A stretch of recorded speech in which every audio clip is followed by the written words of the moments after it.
Hey guys, today I wanted to tell you about the story of how we came to adopt Ephraim. And just for the record, this isn't like how he came into care story, but our journey to get him. And originally I had wanted to do this with Jared sitting here filming with me, but you know, between trying to like coordinate naps and things, it doesn't really work. So I'm going to do it myself, and hopefully I don't miss anything large. Now, I do have an adoption timeline on my website, and I'm going to be referring to that because it's been a few years. This November will be 7 years since we came home with him, so it's been a while. But also, my timeline starts in 2011, and I feel like the story starts even before 2011.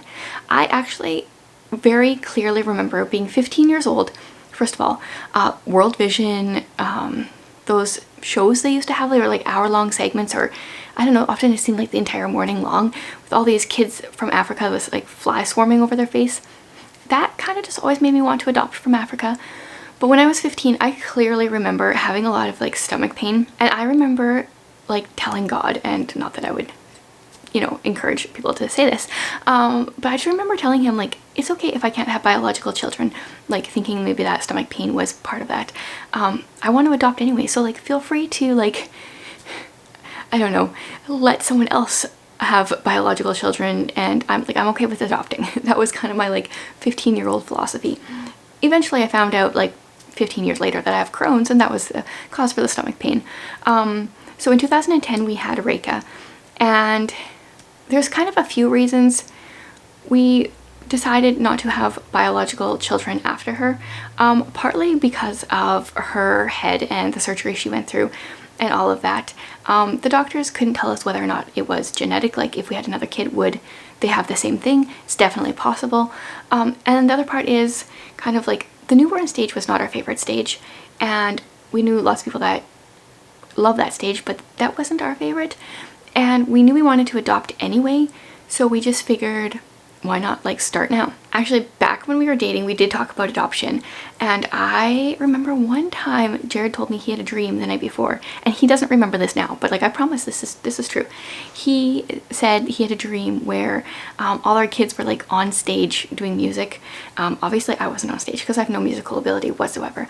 Jared must have been there with him, and you know, all the kids were like all different like colors and from different places, and I think that's really cool now, knowing that we have 3 kids that, like, we have 4 kids, but like 3 of them are different races. There's 3 different races represented. That's what I'm trying to say. So it's kind of cool to see that now.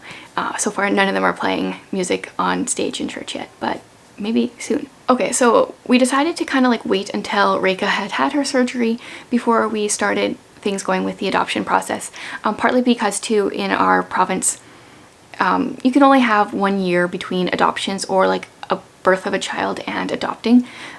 So we just kind of decided to wait till she was a year, and we got the ball rolling right around, I think, 13 months. We sent in our paperwork to our government, and at the same time we also applied to a agency in Manitoba. So we are in Saskatchewan, and our province has no adoption agencies.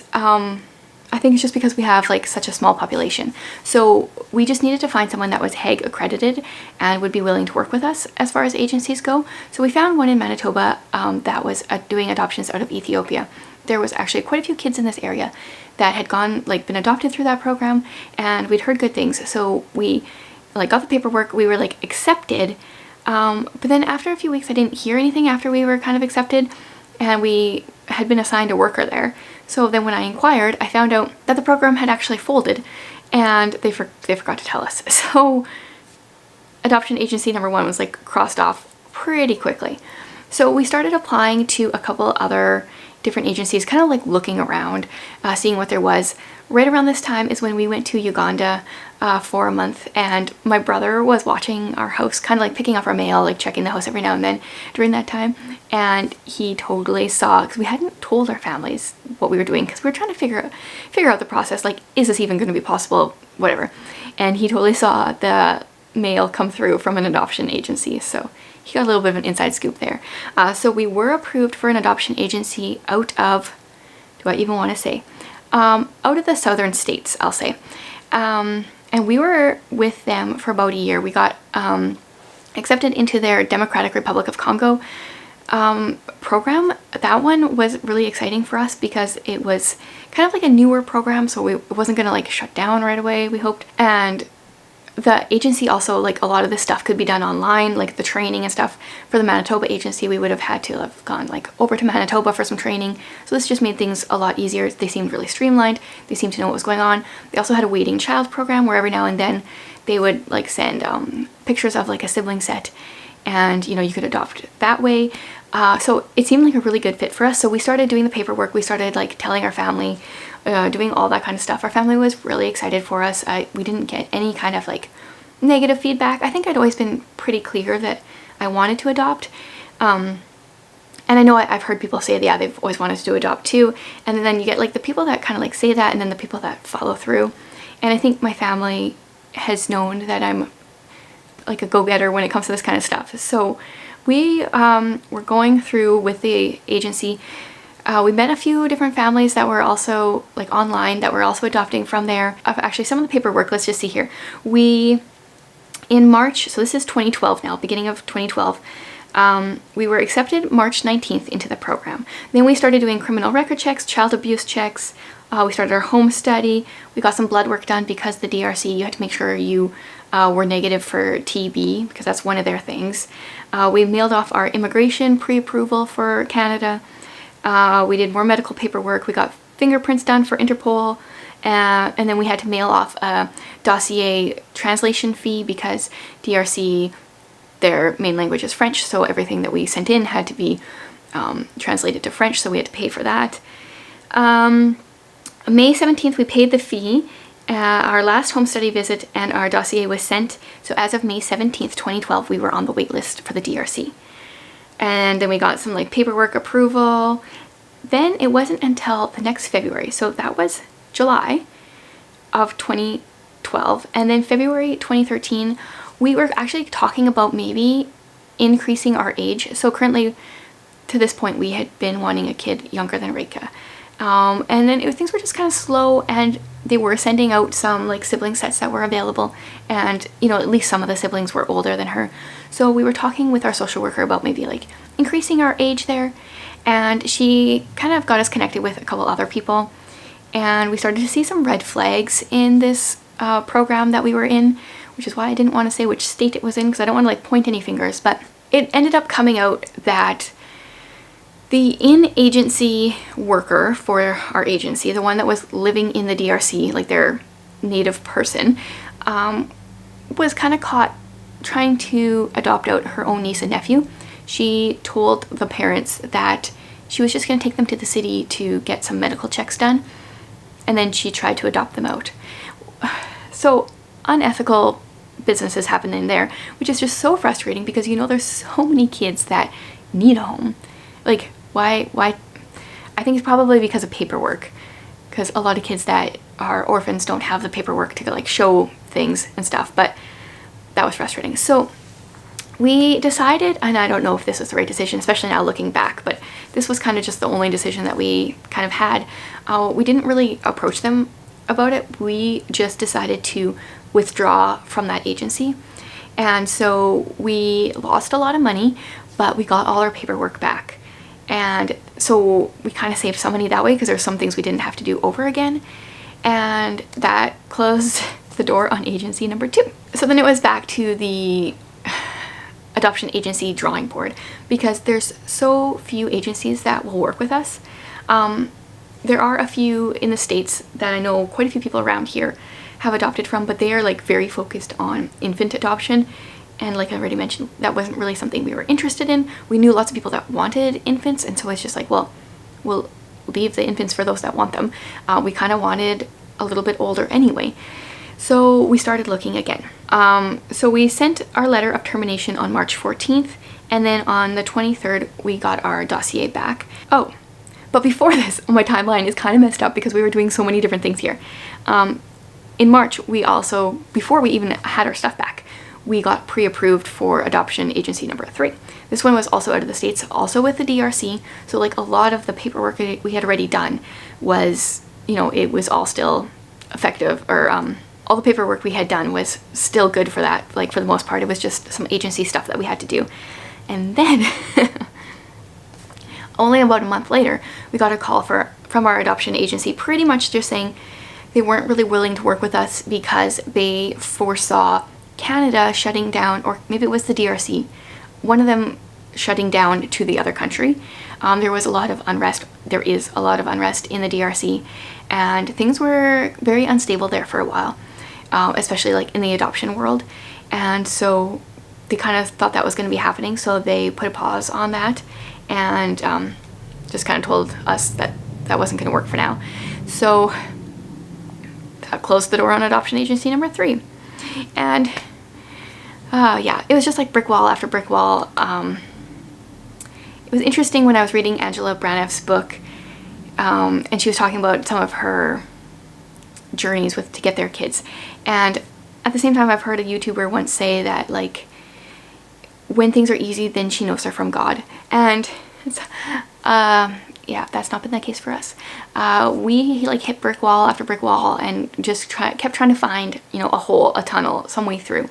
So then in April of that year, what year are we in here? 2013. We kind of just put pause on things for a bit because we couldn't find an agency that we could apply for, either that would work with us or that we met the requirements for. Some of them you had to be a certain age, some of them you had to show you were infertile, some of them there was different requirements, and so we couldn't find any that we would be able to work for, like that we fit into their criteria and that the agency would work with us. So after lots of phone calls, we decided to pause. Then I randomly went for coffee with this girl I'd never met before, but we had like mutual friends, and she was telling me that they were part of the South Africa adoption program. And so they'd been waiting for a while because South Africa was closed while they were having their, like, was it the World Cup, some kind of soccer thing? I think they had kind of closed for a bit. And they had been on the wait list for a long time, but things were opening up again. And when she was telling me about South Africa, it was just like, that checks that box, that checks that box, that checks that box. Like, there was really no kids under 1. Once you got your referral, you pretty much traveled right away. You didn't have to leave your kid in country. There was like so many things that I was like, yes, this is what we've been like hoping and praying for an adoption process. So then we like looked things up and looked through it all and applied to adoption agency number 4. Oh, it was such a process. So I phoned them and I heard some more details, and then August 13th we sent our application in, and September 10th we were approved. Then it's more like paperwork, you know, updating some things. We had to update our fingerprints, our criminal record checks, update our home study, update our child abuse record checks, what else? And then we mailed off our dossier October 22nd, and December 11th they received it. So, oh yes, there was our Saskatchewan guy, the government guy was on holiday, so that took a while. He was off for a month, and it just so happened he was off for a month during the time when we really wanted him to work. So in January of 2014, our dossiers like eventually got to South Africa, and then we were kind of like put on the list. Now, okay, yes, I couldn't remember exactly. So, because there were so many different agencies and everyone does everything different. Some of them it's like, okay, you put your paper in this time, so you're like next on the list, and then these people are next and these people are next. But the way that South Africa for this agency worked, it was a pool.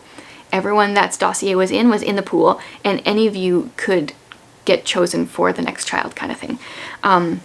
So at that point there was 15 families with dossiers in the pool, which is something I don't even remember, like it's been so many years ago. Then we had to update our reference letters and our medicals, and the year of 2014 was pretty much just waiting. Then on September 19th, I got a phone call from Jared, which was just really weird because we aren't like phoners. And he had gotten the referral call, which is also weird because I thought that they would phone me because that's how I thought it was going to happen. And he phoned me and he said, we got a referral for a little boy. And so he sent me the email. I think, did he send me the email? Did we open? Guys, it's been so long. I can't remember if we looked at it together, or I think maybe he came home and we looked at it. I don't even remember the details. But we got pictures of this little boy, and I don't know. I don't think there was any. So we had the weekend, that was a Friday. We had the weekend to like see if we were going to accept this referral or not. And I don't really think there was any way we would have said no to any referral. And so the Monday we sent in our like yes right away. And then we got a few more pictures that week. Rika was just obsessed.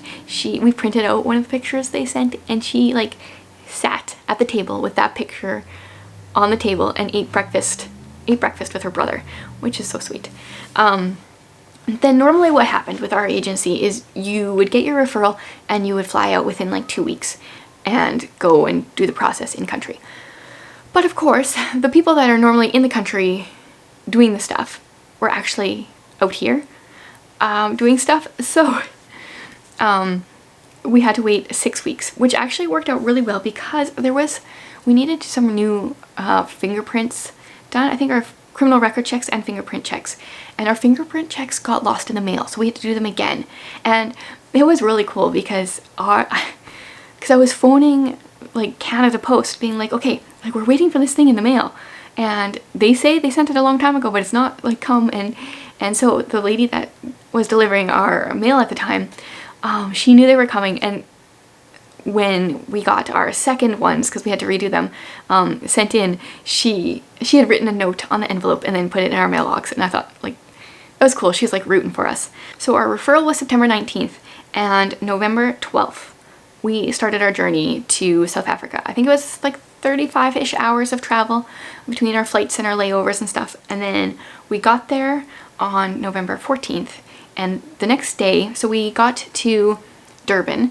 The next day we had to drive 4 hours to Ephraim's child home, and Jared was jet-lagged and working on very little sleep and driving on the wrong side of the road, like because they drive on the other side of the road, and we drove 4 hours just like right away, and we got to meet him. And they told us when we got there that what was going to happen is we were going to wait for a social worker, and then when the social worker came, we'd kind of like sit on the floor, and there was another couple that was adopting at the same time. They would bring up the boys, and we would like kind of like slowly let them like acclimate to us and stuff. And they didn't wait for the social worker. They woke him up and just like shoved him in our arms, and we're like, oh, okay, I guess this is what we're doing. And it was so cool. So that was a Saturday, so we spent all day Saturday with him, and he stayed there for a night. And then we had all day Sunday with him. And when we brought him back on Sunday, because he had to stay there for the night again, he didn't want to leave Jared's lap. I remember it was just like he knew that's where he was supposed to be. And it was so funny too, because they told us that the one word they had really used to describe him in our adoption paperwork was lively. And this was the quietest kid. He would just like sit there. Like it was so hard to get anything out of him. I was like, do we have the right kid? Like he was so quiet. But yeah, so that was Sunday, and then Monday was court. And we were anxious because we were told that often Native South Africans don't really like to have their kids adopted out to other countries. We were having a black judge, and the couple that was adopting along with us, they were going before us, and he was military, and also they don't like military. And so we were a little nervous. But the couple before us passed, and then we passed, and the judge, like, I was so nervous because they kind of had prepared us to, like, for rejection. He said, "Thank you for taking care of our child." So that was just really cool. It was cool to have like his blessing, whatever, for it. So then he was part of our family, and we stayed in South Africa for almost 6 weeks because we had to do all the immigration paperwork, and we had to wait for his passport and stuff, and I can't remember what else. And then we flew out a couple days before Christmas. We got home, I think on the 23rd, I want to say, of December. And yeah, I don't know, it was so interesting. And just like when we got home, it was just like he knew he was supposed to be here. The whole process afterwards was so easy in so many ways. I mean, we had a lot of medical things to do the first year. Some things, yeah. But it was just like he was a dream. It's like he knew this is where he belonged. So that is kind of our journey to Ephraim in a nutshell. I glossed over a lot of stuff, didn't really talk about our time in South Africa at all. I might do more to the story eventually. I might break it down more. I would love to have Jared here and we could like talk about it and like remind each other of things that happened that we totally forget. But we'll stop it there for now. Hope that gives you a bit of a look into it, and thanks so much for watching, guys.